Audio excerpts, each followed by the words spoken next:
Alright guys, today we're back doing another awesome AR build review. So today's build is one that I've been wanting to do for a while. I was on the fence if I wanted to do a 458 SOCOM or if I wanted to do the 450 Bushmaster. And then the 50 Beowulf was a player in that choice, but was not as strong as a contender. Now, although they're all pretty awesome, I settled on the 450 Bushmaster. Reason being, as you guys know, I'm out there doing as much hunting as I can, and there are, a number of states that are allowing you to rifle hunt now that did not previously, but only with straight walled cartridges, and the 450 Bushmaster does just that. The 458 SOCOM is necked down, however, these are straight walled. So the 450 Bushmaster won my heart as soon as I finished building it and brought it to the range. This thing is pretty sweet, man.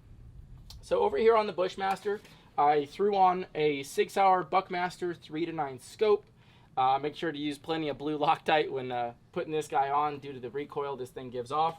Now, other important things, if you guys are building a 450 Bushmaster, that I recommend is getting a heavier buffer. So this has a 5.4 ounce buffer, and that's going to help mitigate a little bit of the recoil. It still cycles flawlessly and ejects perfectly. That's one concern when you change your buffer weight. But with the Bushmaster, I would not recommend doing anything lighter than that, and it worked out great. Other than that, I have a mil-spec trigger in there. I've got a standard charging handle because this isn't anything that I'm going to be operating in close quarters.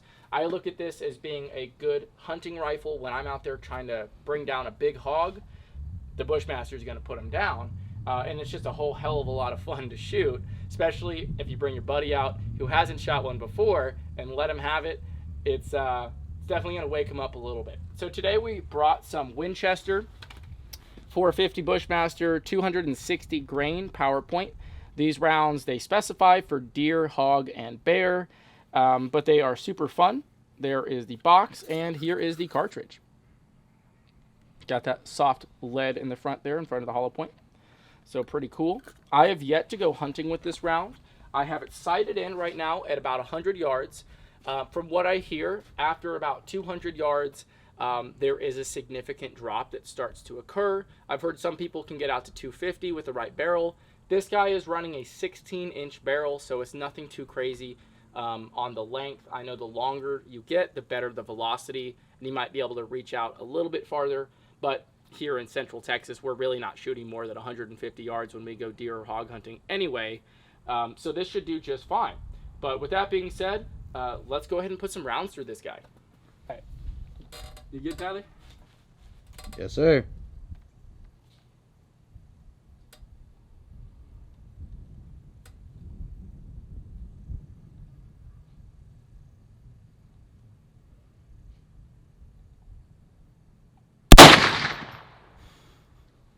Man, is that thing so much fun to shoot, especially when it's the first shot of the day.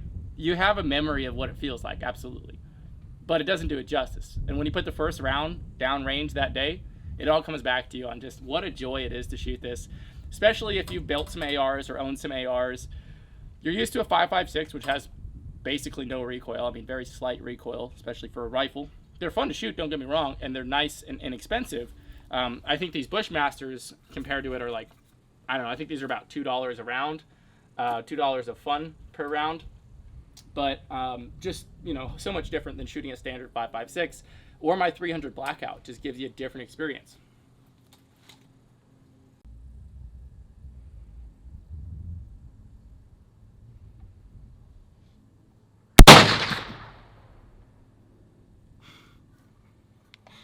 The break, I think I will put a performance trigger in this thing. Matter of fact, I think I'm going to throw a 3.5 pound flat face drop in on this.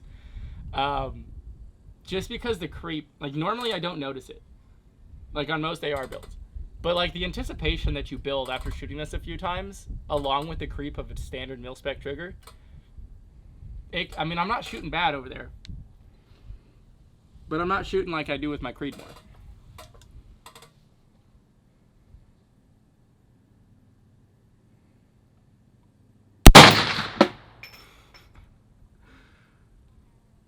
That one was high. That one was about 4 inches too high. Shit.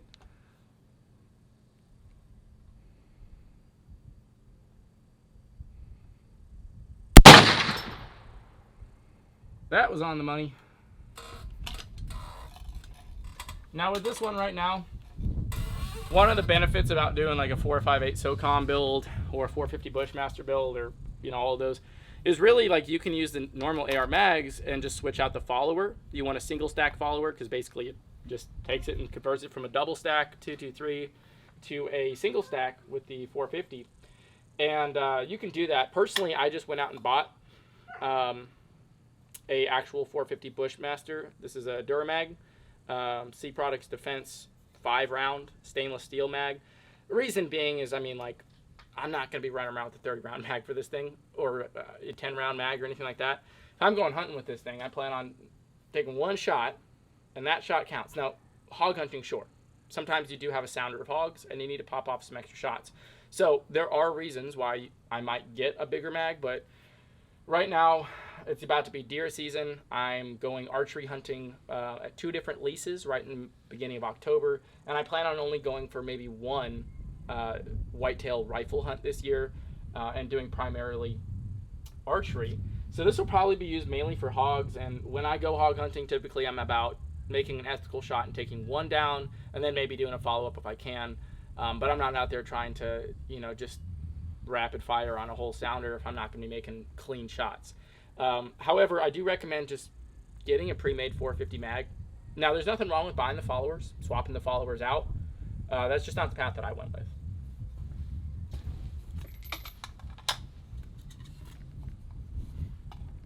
Your face tilted the scope cover.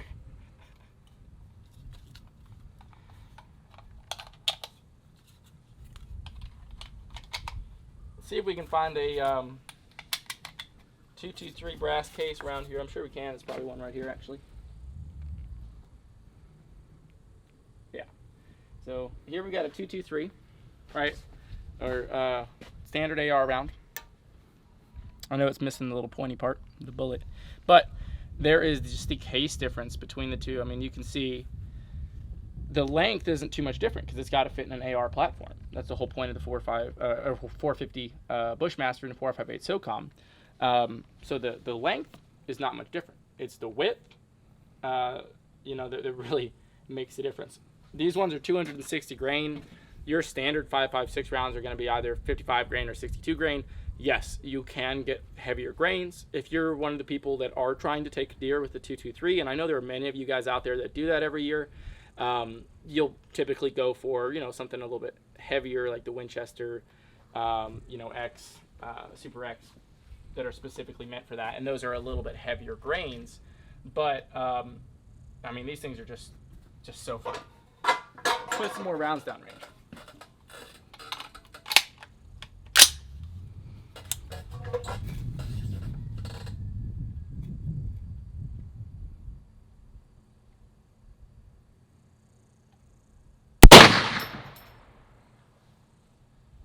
That was high left. Shit, dude.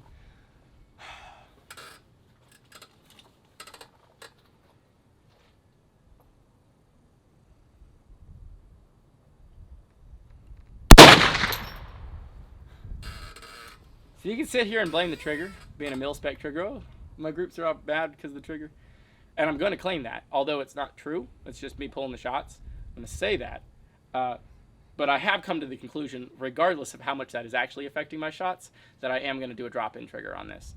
Matter of fact, do a drop-in on everything. Mil-specs are fine. You can get it done. But once you switch to a performance trigger, it's hard to go back, especially when you're talking like precision shooting through a scope.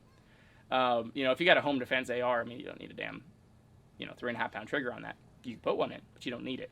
But when you're hunting and you got to make that one shot count at 150 yards, you want all the advantage you can get. And a performance trigger could make that difference.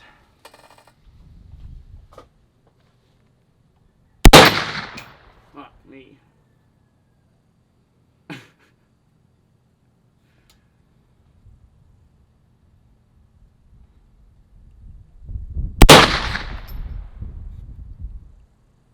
That was alright, about an inch left.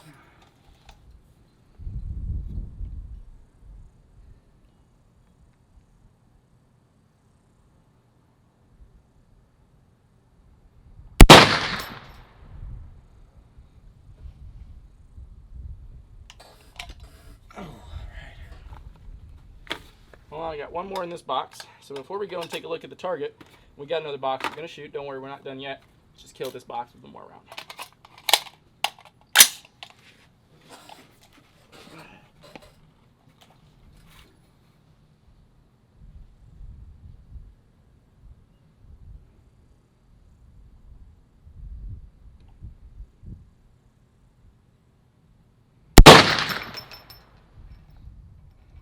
All right, bolts locked to the rear, gun is unloaded, mag is out. Go ahead and turn this guy a little bit out of the way and let's go take a look. It's all right.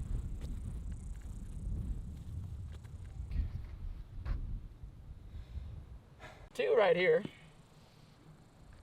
We got one right there. Two there. A couple up here. That's the flyer. But it's all right. You know, I mean, it's a hand size. It's not what I want, but it's a pie plate, as they say with deer hunting, right? But I'm putting the work in. Like I said, with the trigger and another few range days, I think I can get that down another 2 or 3 inches before I start hunting with it. This time I'm gonna go, so I had some fun with this splatter target. This time I'm gonna go for dead center right there.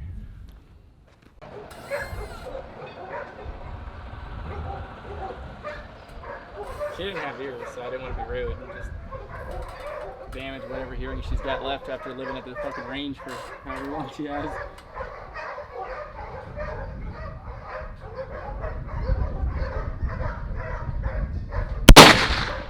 Jesus Christ.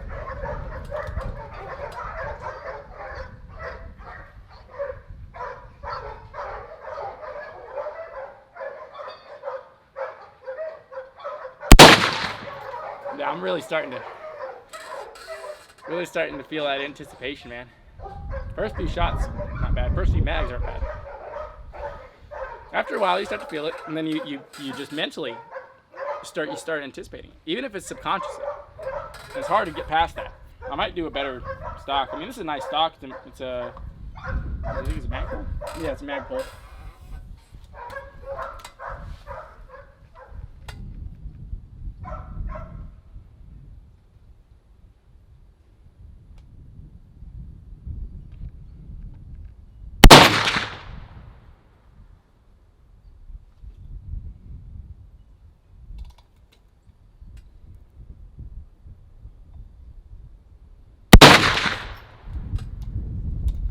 Now remember, boys and girls, always wear ear and eye protection.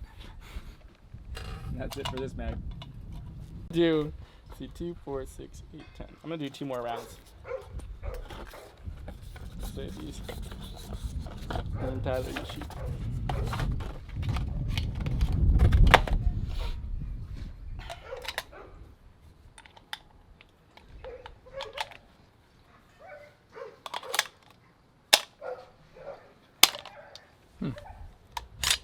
Oh. Oh, so there's still one in there. See that? Been 4 feet.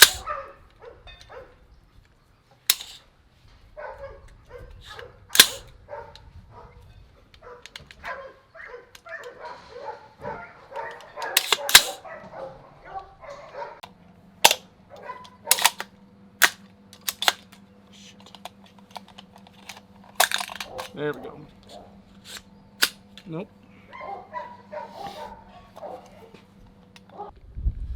So, ladies and gentlemen, there we had our first malfunction that we actually had to stop and fuck around with it for a few minutes to get it back to firing. It is now going back into battery. What had happened is the round hadn't gone all the way into battery, and it took a minute to get that corrected. So now, hopefully that's past us. Let's do a couple more rounds here.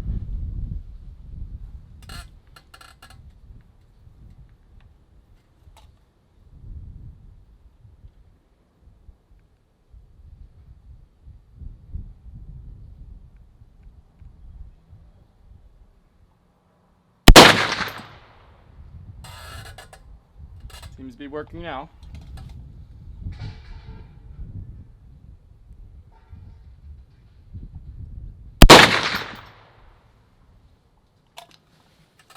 It's starting to hurt my fucking head, too. Alright. This is the round that was giving us a problem. I'm inspecting the cartridge, and I don't see any noticeable issues with it. We're going to give it a try, see if we can seat it and yeet it.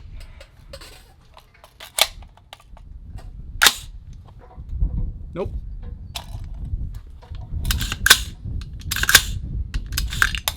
Yeah, so that round is buck.